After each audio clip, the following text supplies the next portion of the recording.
In March of 2018, I was given the incredible opportunity to go to West Africa, specifically to Senegal and the Gambia.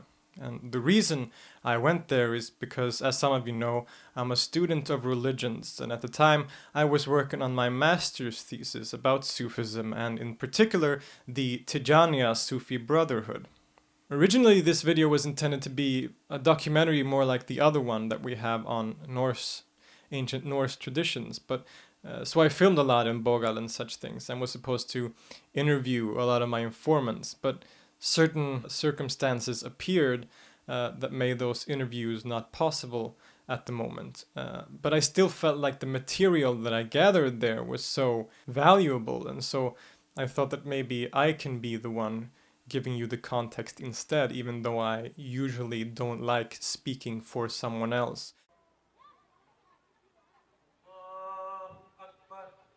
The Tijaniya is a Sufi order or tariqa, sometimes also referred to as brotherhood, that was founded in the 18th and early 19th century by a man named Ahmad al-Tijani, who was born in North Africa and Algeria. Eventually the Tijaniya spread to West Africa and grew larger and larger, especially in the end of the 19th century and early 20th century, where it eventually became the form of Islam practiced by the majority of the population in Senegal and the Gambia.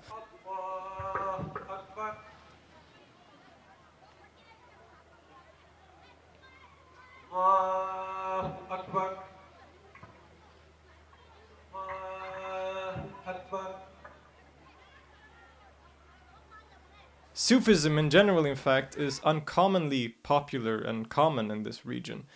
In Senegal, it is said that 92% of the population is Muslim, and 95% of those 92% belong to a Sufi brotherhood. And there are four major Sufi brotherhoods in this region. The largest is the Tijaniya. There's also the Muridiya, the Qadiriya, and the Layenes. I'm not sure I'm pronouncing that last one correctly. So I was studying specifically the Tijaniya, and I was doing a lot of fieldwork here in Stockholm in one group practicing that faith or belonging to that order, often visiting them during their Saturday dhikr sessions and so on.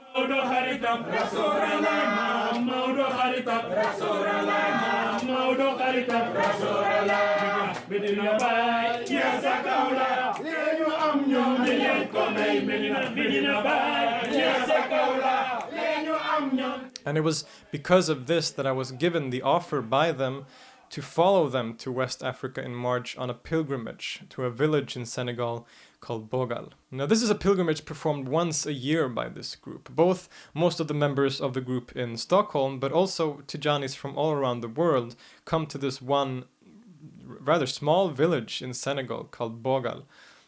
To visit and meet their sheikh, or spiritual leader, called Cherno Abdulrahman Bari. And this man, I'll refer to him as Bari from now on, he is incredibly important for this group. If you visit one of their homes in Stockholm, there is usually at least one large poster of him in their home. There are small sort of cups that they sell that sort of adorn his face. It shares a lot of similarities with other Sufi orders. They have the same basic practices like dhikr being a meditation or invocation of God's names.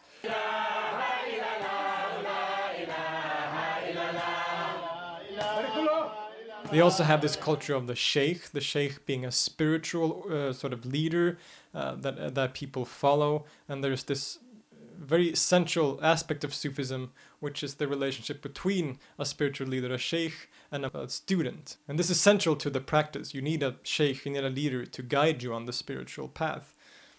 And this is no different than the Tijaniya, and the sheikhs in West Africa, in fact, often called marabouts, have incredible power, sometimes even political power over the population there. Another central aspect of Sufism, which is also prevalent in the Tijaniya, is the Siara, which is obviously the central piece of this video.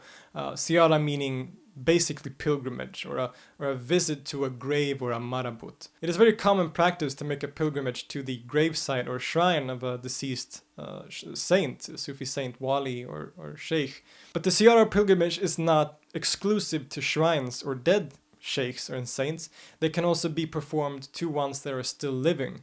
And the Ziara Bogal is an example of this, because in Bogal, the village, there is no shrine, there is no dead saint or grave of a marabut or anything like that. Instead, the goal of the pilgrimage is Sheikh Abdul Rahman Bari, who is still alive today and resides there for large periods of the year.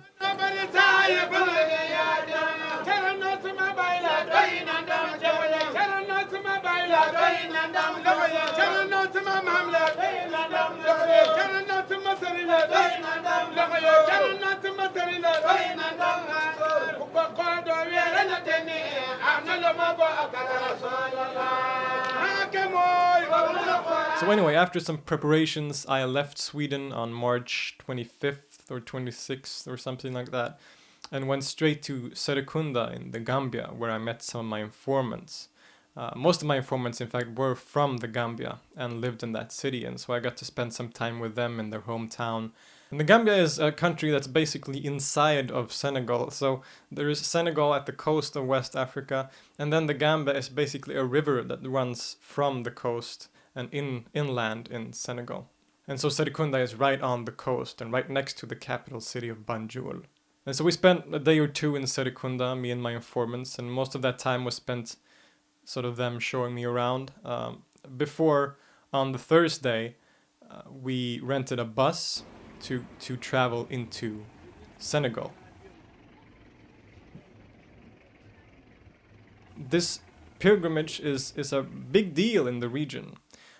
And so as we were traveling with the bus, we saw a lot of other large buses with people who were going there, and they were sort of decorated with images of different sheikhs, including Bari, and it would often say Alhamdulillah or Santa Yalla, which means the same thing, praise be to God in Arabic, and Wolof, which is the local language. And so eventually we reached the village of Bogal, which was our destination for this pilgrimage. And while this place was certainly larger than a lot of the other villages we had visited, it was by no means a city or any kind of large place. It was a village out in the middle of nowhere in Senegal. It's actually located in the southern part of Senegal, or well, south of the Gambia, I should say. I originally thought it was in the north, but you know, since you can't find it's such a small place that you can't even find it on a map. So I had to go into Google Maps and sort of find a small mosque that was in the city in order to see that it was even there. The village has kind of a main street with sort of stores placed on the sides, but most of the village is made up of these compounds that I described, where people live and eat and socialize and all of these things. Bonjour. Bonjour. Comment allez-vous? In the middle of the city, there is an incredibly large and beautiful green mosque that's clearly meant to be the centerpiece of the entire village. It's sort of the center of their religious lives, where people go to pray and all these things.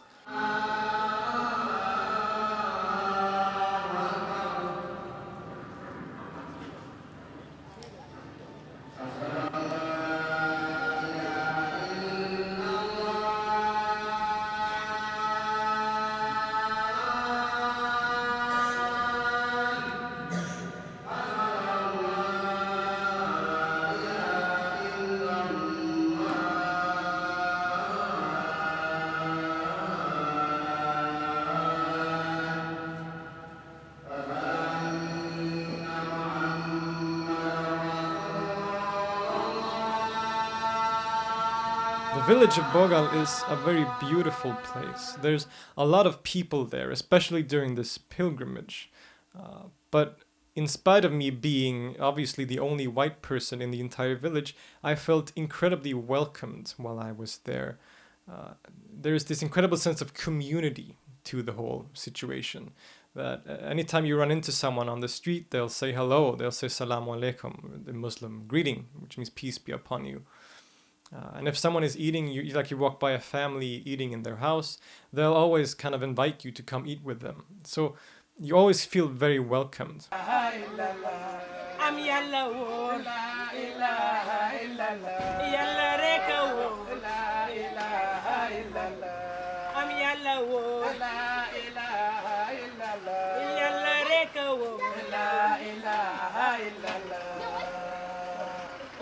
And the central aspect of this pilgrimage, in various ways, is the Sheikh Abdul Rahman Bari. And so the entire pilgrimage is kind of formed around him. And all activities, in one way or another, kind of involve his presence. One of the first things people do when they come there is that they visit him in his home. And this compound of his is always packed with people. And he requires a lot of security personnel, in fact, because people are sort of desperate to get there sometimes. And in our case, we were sort of waiting for him for a while in his living room together with a lot of other people. And eventually, when he entered, there was this silence that came over the room, and everyone stood up and wanted to say hello to him. And then he sat down in a chair, and everyone got the opportunity in small groups to sit with him and speak to him for a few minutes and also pray with him. And as I and my group were given the opportunity to speak to him, he expressed gratitude that we had made this long journey. And he said that it's important that you have made this journey for the sake of Islam and not for my sake, because if it was for my sake, then I wouldn't have deserved it. He also said that a lot of people come there to find God in him, but that he instead always finds God in them.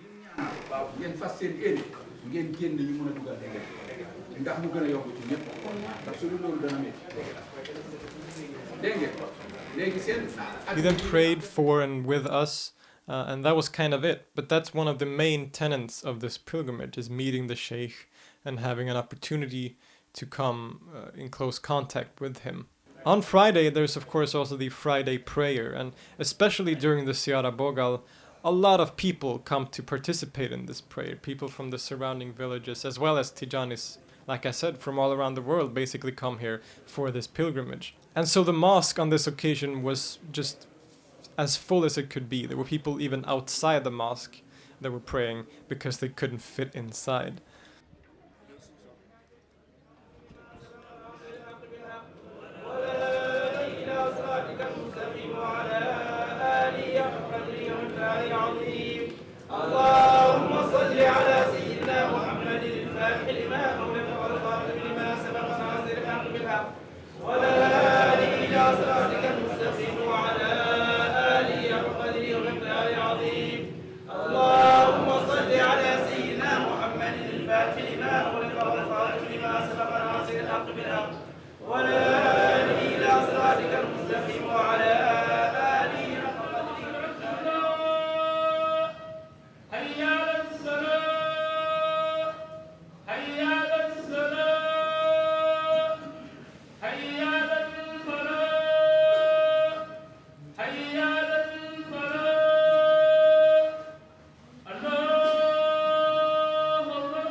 The Sheikh also, of course, attends this Friday prayer, and every time he has to leave his house or his compound and steps out to sort of the streets, he is followed by an army of security personnel, because there is always a huge group of people surrounding him that sing dhikr, la ilaha illallah, and try to get as close to him as possible or to touch him to receive some of that barakah. It's almost reminiscent of a rock star or sort of the Beatles back in the 60s.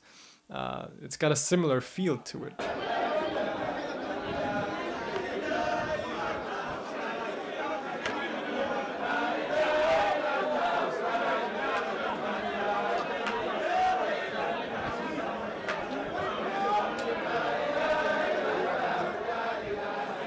Through the help from his security, he manages to get to the mosque and to other places.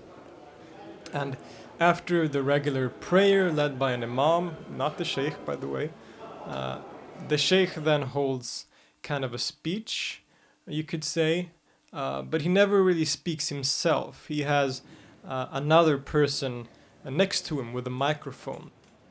So the sheikh will whisper to him, and then this other man will sort of paraphrase what he said.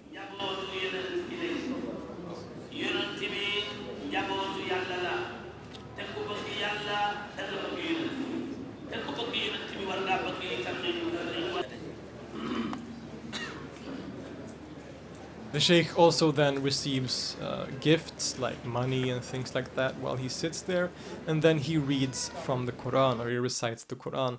And this he does with his own voice. This is kind of the only time that he speaks himself, is when he prays or recites the Quran.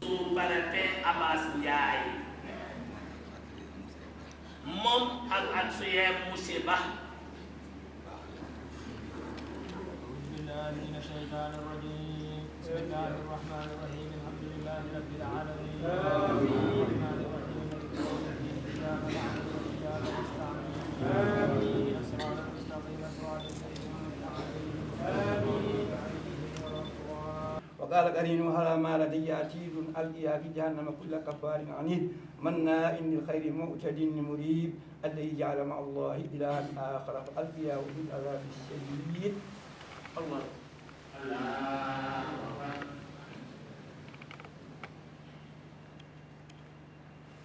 الله لمن حمده.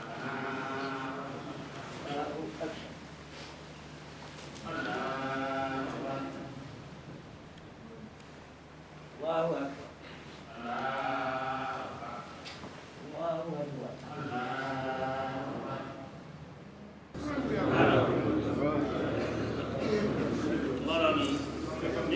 Most people in this village wear what could be considered ceremonial clothes, like kaftans, and they always carry around tasbihs, or prayer beads, which they actually have one here. One of these that they carry around either while praying or around their neck like this. And this is especially apparent during the different specific rituals, like the Friday prayer, or later the same day when they have a hadra meeting in the middle of the village. Now, hadra is a meeting where most of the community gathers in one single spot and they do dhikr. Dhikr is one of the most central and universal practices within Sufism. It is often described as a kind of meditation where the names of God are repeated over and over again for long periods of time. Or even more commonly, the first part of the Shahada, the proclamation of faith, La ilaha illallah, there is no God but God, is repeated over and over again in a kind of singing fashion sometimes. But dhikr can be performed in many different ways. Some do it completely silently, others do it very ecstatically, like including dancing and drums and stuff, and others are somewhere in between. The Tijaniya have a very melodic dhikr, as you will see from these clips that I'm showing you. It's almost got a kind of singing quality to it.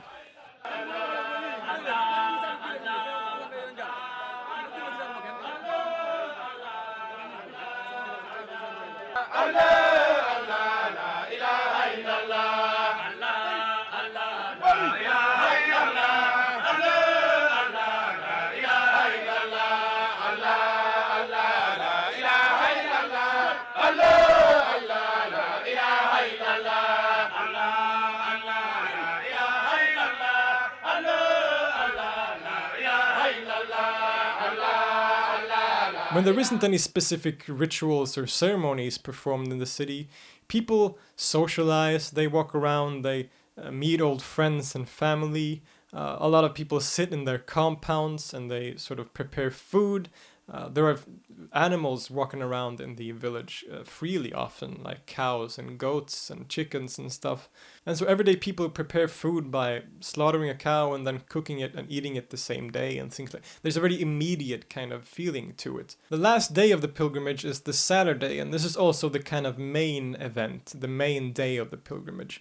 A lot of people arrive some days before, but on the Saturday is the day that everyone comes there. That's sort of the main event of the entire thing. And in the evening on Saturday, there's this ceremony or ritual or event where politicians and military personnel and generally just high-ranking individuals from society in West Africa come to this village to talk to the sheikh. And so they are seated on this platform in front of all the followers, and Sheikh Abdul Rahman Bari is placed right in the middle. And during this event, people, first of all, there is a lot of spontaneous dhikr chants that erupts in the audience and stuff, but the politicians and the sheikh, they hold speeches, and so they talk about the relationship between politics and Islam and things like that. Like they spoke mostly in Wolof, or French, so I didn't really understand most of it, so I had to have it translated by my informants later. And what they told me was that the sheikh holds a speech to all the politicians and to all the guests that are there. And he holds this long speech about ethics, and talks about that they need to be kind to the people, they need to treat them with respect and tolerance and kindness, and that the only reason they have power is because of the people, and so they are not supposed to forget about the people. And this is a way, I think, or I argue, to reaffirm the relationship between politics and religion, or Islam specifically, to show that these politicians and the politics of these countries still adhere to those ethical ideas of the religion, which give them a legitimacy. If they show that they are following the sheikh and they listen to his advice and affirm that relationship with the religion, that gives them political legitimacy. And this is a continuation of a history in Senegal and the Gambia that goes back over 100 years. It was the same during colonial times, where the marabouts or sheikh often acted as a mediator between the colonial powers and the people. And even after independence, the same was true in a sense, because the politicians and the marabouts always had a strong relationship with each other. So for example, if a sheikh or marabout supported a political candidate, that dramatically increased his opportunity to win the election. So it's really interesting to see how this still prevails in a way. And I argue that this event, where the politicians listen to the speeches of the sheikh, is a way to reaffirm this relationship and to show that these two aspects of society, that is religion and politics, are still very much intertwined, even though Senegal and the Gambia both consider themselves to be secularized countries or have a secular democracy.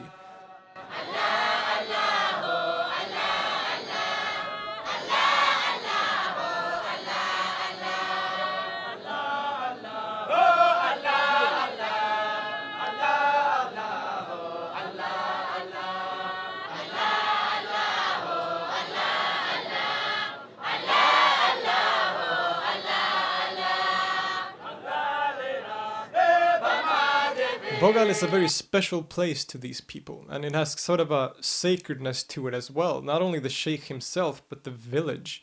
I was talking to one of the followers of this group while I was there, and I asked about things like smoking or drinking alcohol and music and stuff.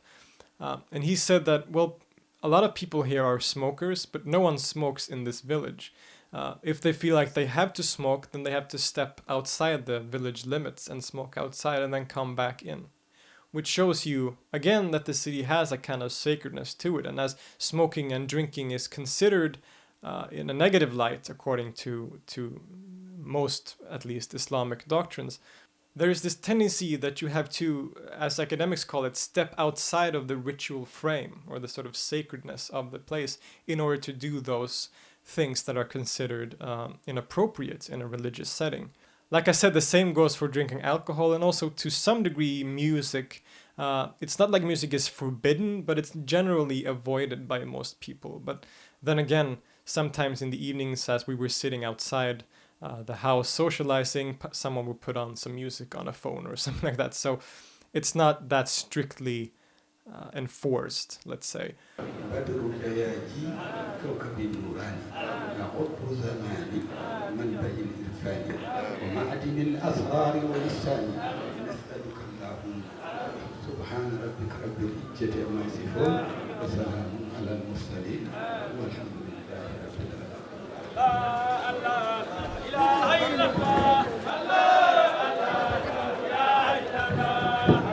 You may perhaps have heard that Sufism is characterized by asceticism and celibacy or stuff like that, like it's monks, like Christian monks, and this isn't necessarily true. There is a kind of ascetic tradition within Sufism, and the saints, like Bari, for example, does live a somewhat ascetic life, but in no way are they cut off from society usually. In most cases, you are encouraged to still partake in society and live according to the Sunnah of the Prophet and the Sharia. But there are some Sufi ideals that people like to adhere to that is characteristically kind of ascetic. For example, you're not supposed to be prideful, but be very humble and not be too attached to worldly things. And while not all Sufis, of course, adhere to that, people like, for example, Bari, at least outwardly, appear to do so.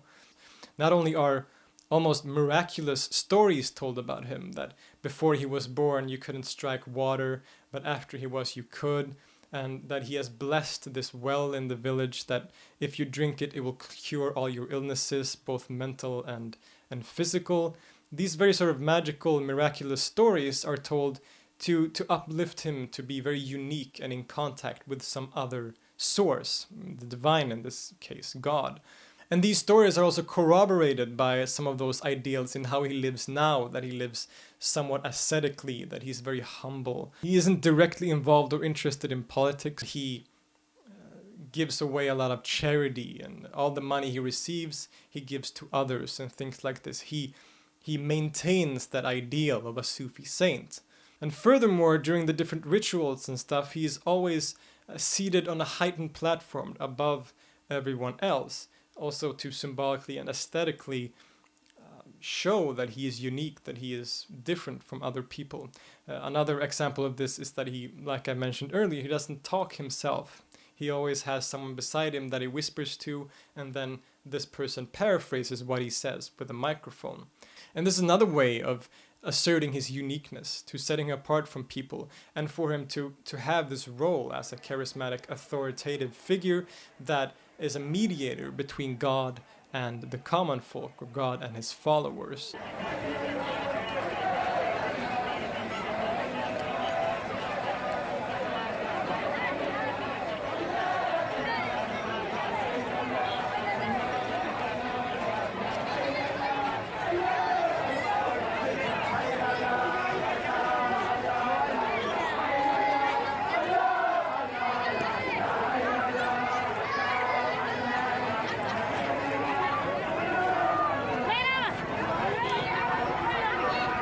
There's a lot of charity happening in this village as well. Not only does, like I said, the sheikh give away a lot of his gifts, or all of his gifts according to his followers, but the community itself sort of partakes in a lot of charity. So for example, in the morning they would often slaughter a cow and then cook it and make a lot of food from it, and everyone in the compound would eat that food, but also the food would be given away to those in the village who didn't have the ability to cook their own food or didn't have the money. So there was this constant charity of giving away food and welcoming people to eat with us. That was also a very prominent and important aspect of this pilgrimage, which also added to that sense of community and that sense of being welcomed, and a very sort of peaceful and really beautiful place to be in a lot of ways.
For a lot of the people coming there, it is a way to reaffirm an identity and a way to come together as a group of people.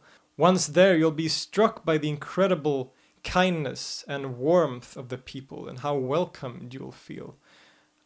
I've never really experienced anything like it. It didn't matter that I was Swedish or that I'm Christian or any of those things. I was made to feel like I was part of the group, like I belonged there. And that's something that I think we can all learn from. It was an incredible experience. I was talking to my friend Said while I was there, and I asked him how he felt about being there and being on this pilgrimage. And he said he felt really good, especially to experience what real Islam is. And I asked him what he meant by that. What is real Islam? And he just said, well, look around you. Everyone takes care of each other. Everyone is nice to each other. There are thousands of people in this village, but there is not a single fight, not a single crime, nothing like that. It is a community made up of love and peace, and that is to him what Islam is all about. That is real Islam. This, of course, is in great contrast to what a lot of people, especially here in the West, think Islam is. I don't need to even describe the kind of images that we get of Islam and the opinions people have of Islam.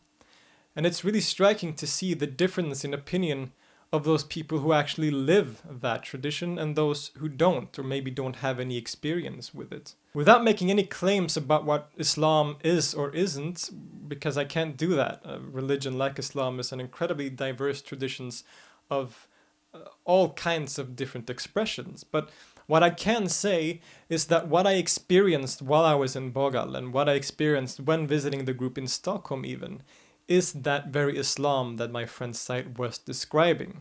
I'm a great believer in the value of meeting people and getting to know people from other cultures and people you may not agree with, for example. There's a lot of political turmoil in Europe and North America and all around the world today, with a lot of far-right ideologies making their way into politics and stuff. And I think personally, if we want to try to work against bigotry and work against racism and all these very foul things that are sort of creeping into society again, information isn't gonna cut it. You can't talk to someone who has a certain idea about Islam and just give them information and they will believe you because they have very strong beliefs already. The only thing that's really gonna change someone's mind is if they interact with other people. If a person who is afraid of Muslims or have negative opinions about Muslims actually get to know a Muslim person or a group of Muslims and talk to them, there's a lot bigger chance that they will change their mind than simply by trying to espouse counter arguments and information on them. By doing so, you'll notice that in most cases people are nice and people want to integrate into society. They want to be part of society. They want to respect the laws of the country they live in. And if your opinion is solely based on information about, for example, Islam, simply from the news or from the media, then of course you're going to have a negative opinion about it. It's like if all you knew about airplanes was based on the news, you'd think that every airplane crashes. But if you actually get to know people, if you meet people, if you talk to people, you'll notice that the reality of the situation is a lot more complex and often in opposition to what you see in the news. And therefore I urge everyone, whether you're an Islamophobe or from a far-right political party in Sweden or in Europe or whatever, or even if you're not one of those people, I urge you to go and meet these people, to go and talk to people. Even though, like I said, I can't say that Islam is this or that Islam is either peaceful or violent, because Islam is both those things. Any religion can lead to violence and any religion can lead to peace. But what I've experienced in Bogal and what I've experienced growing up with Muslim friends, meeting different Muslim groups and people of different cultures in general, is that in most of the cases, and especially in this case, in Bogal, what I experience is love and kindness and peace and community and a willingness to coexist peacefully with each other, whether they be from the same culture or from another culture, from the same religion or from another religion. That is the reality that I experience and experienced while I was on this pilgrimage. And if everyone can have just a slice of that same experience, then I think this world might become a better place eventually. So thank you, and I'll see you next time.